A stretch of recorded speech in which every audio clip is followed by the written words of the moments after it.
everyone, and welcome to Zephyr's Adjusted for Risk podcast from the shores of Lake Tahoe. So today's episode is sponsored by the award-winning Zephyr, which helps advisors, wealth managers, financial analysts, and investment professionals make more informed investment decisions. Since Zephyr's inception some 30 years ago, Zephyr has been recognized as an industry leader in investment analytics. That status hasn't been built overnight, but rather on years of thought leadership, thought-provoking content, and research, and unparalleled presentation of analytics that help investment professionals tell their story. In addition, Zephyr has created new analytics that help these same investment professionals tell their entire story, not just part of it. So through a series of Zephyr StatFact videos, I will help you make sense of some of these investment metrics that are used, or in some cases, maybe not used enough today, and how one can use them. Some of you may be familiar with the Zephyr StatFacts, which was a creation of, or a brainchild of, former Zephyr colleague Mark Odo.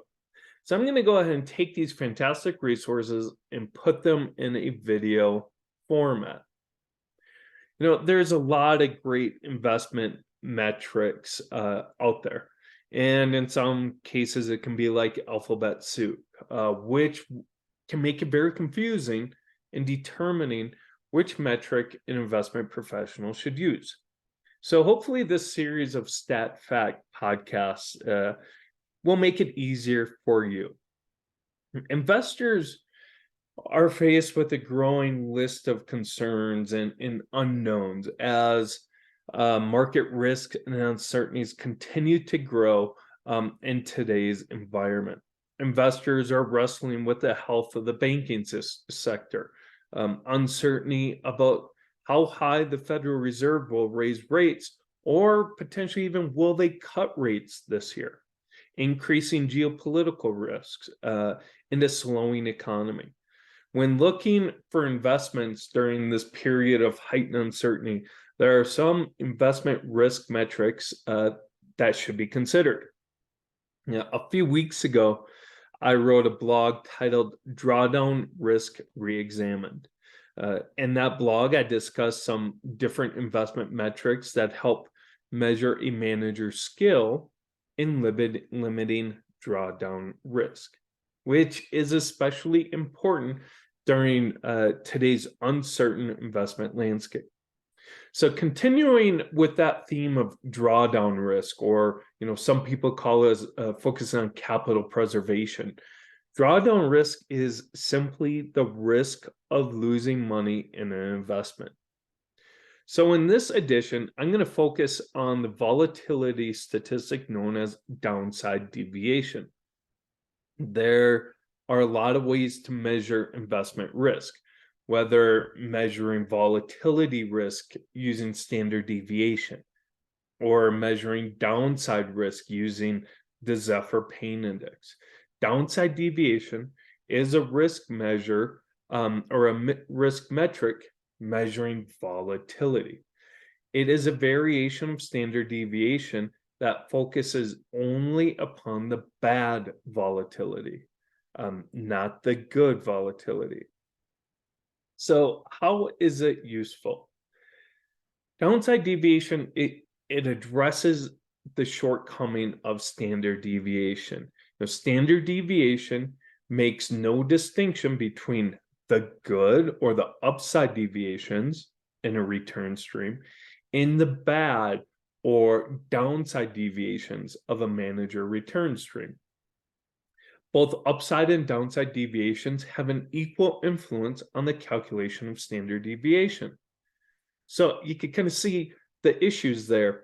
As an investor, you may not mind the good deviations or the good volatility that's above zero, the positive volatility. That might be good. But at the same time, you probably don't like the bad deviations, or the returns or the deviations below zero. That's bad. So you shouldn't necessarily, they shouldn't have equal influence on the calculation, since one is good and one is bad.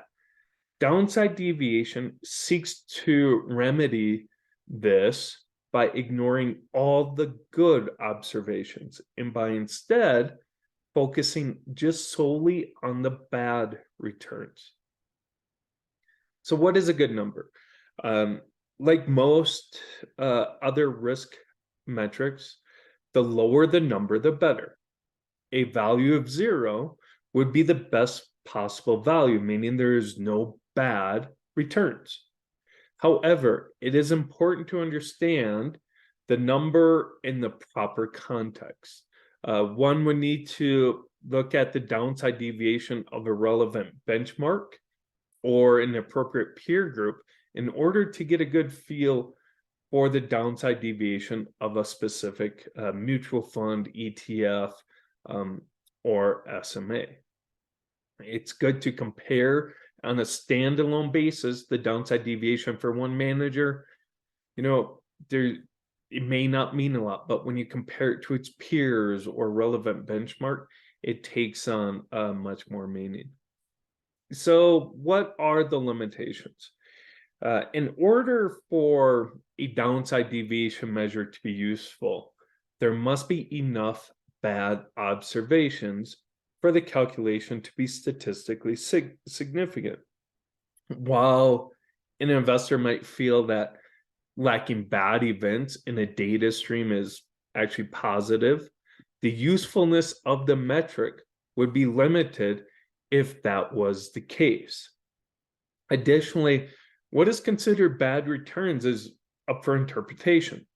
There are several different ways in which one can define what counts as a bad observation with downside deviation. One might consider any negative return to be a bad observation. Alternatively, one could set the breakpoint as falling short of the risk-free rate as a bad return. Another variation would be to consider any return that is less than the long-term average to be bad.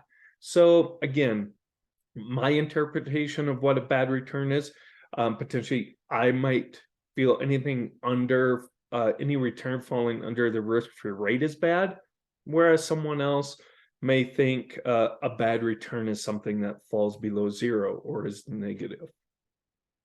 What are typical values? When downside deviation is calculated with a minimal acceptable return of 0, meaning the breakpoint is 0, any return that falls below 0 or negative is captured in the calculations, is considered bad. Or in other words, any monthly returns less than 0 would be calculated in the calculation of downside deviation. Two takeaways are apparent. And not surprisingly, equity asset classes have higher downside deviations, as returns more frequently fall below or fall short of that 0% minimum acceptable return.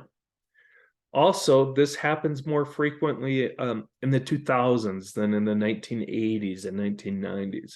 So downside deviation tends to be higher in most recent decades. And a lot of that is markets are moving quicker. Markets are being driven by more retail investors.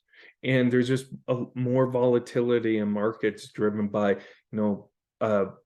monetary policies and more risks out there. So it's not surprising that downside deviations are higher more recently.